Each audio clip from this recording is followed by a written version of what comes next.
Inicialmente vamos falar aqui sobre os números naturais, né? É o primeiro tópico lá do edital de vocês.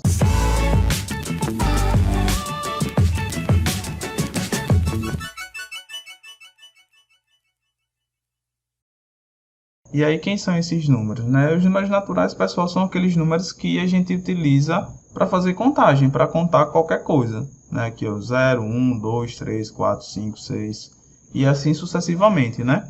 Eu coloquei as reticências aqui justamente porque esses números são infinitos.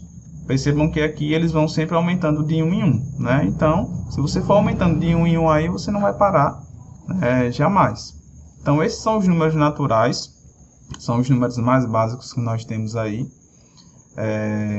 Até coloquei aqui um exemplo, né? Vieram 35 alunos para a aula de hoje. Então, esses 35 alunos aqui, né? Esse número 35, ele representa exatamente uma contagem, né? Então, esses aí é que são os números naturais, tá certo? São todos esses números aqui. E aí, o que é importante, inicialmente, é a gente saber fazer as operações com esses números. Tá certo? Mas vamos lá. Antes de falar sobre essas operações, vamos falar um pouquinho sobre a formação dos números naturais. Claro que vai ter coisas aqui que vocês não vão levar para a prova no sentido de conceito, mas na prática é bom vocês ficarem atentos a essas coisas, tá certo? Então veja, como assim a formação dos números naturais?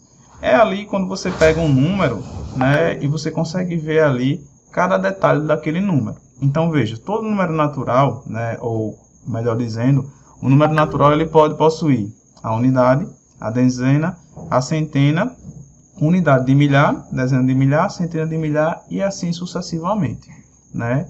E aí no que é que isso aí vai ser importante?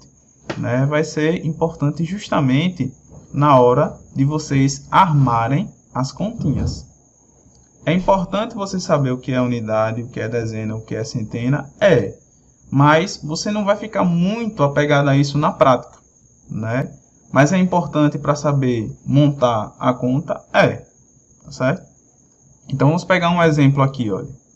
Nós temos esse número 3.435 e temos aqui o número 971.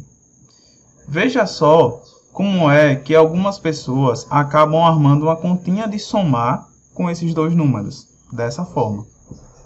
Só que essa forma aqui, ela está, né, exatamente, completamente equivocada.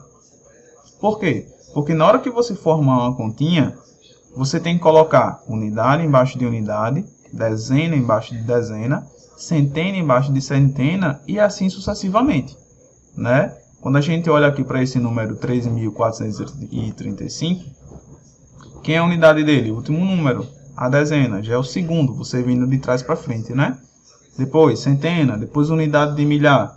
Então, é importante que, na hora que vocês forem armar essas continhas, vocês partam sempre do final para o início, posicionando um número um abaixo do outro, tá certo? Então, essa maneira aqui está equivocada. Por quê? Porque o correto seria exatamente vocês armarem essa continha assim, né? Partindo sempre do final, o 1 embaixo do 5, o 7 embaixo do 3, ó, de dezena com dezena, centena com centena. E onde não tem, que nesse caso aqui no segundo número nós não temos a unidade de milhar, vocês não precisam colocar, tá certo? Aquele espaço ali você considera como se fosse um zero, né? Pode ser assim, tá certo? Então, sempre que vocês forem armar, prestem atenção a esse detalhe. E isso vai ser importante tanto com os números naturais também, quando a gente for falar lá das vírgulas, tá certo? Isso aí vocês vão utilizar tanto na adição como na subtração, tá certo?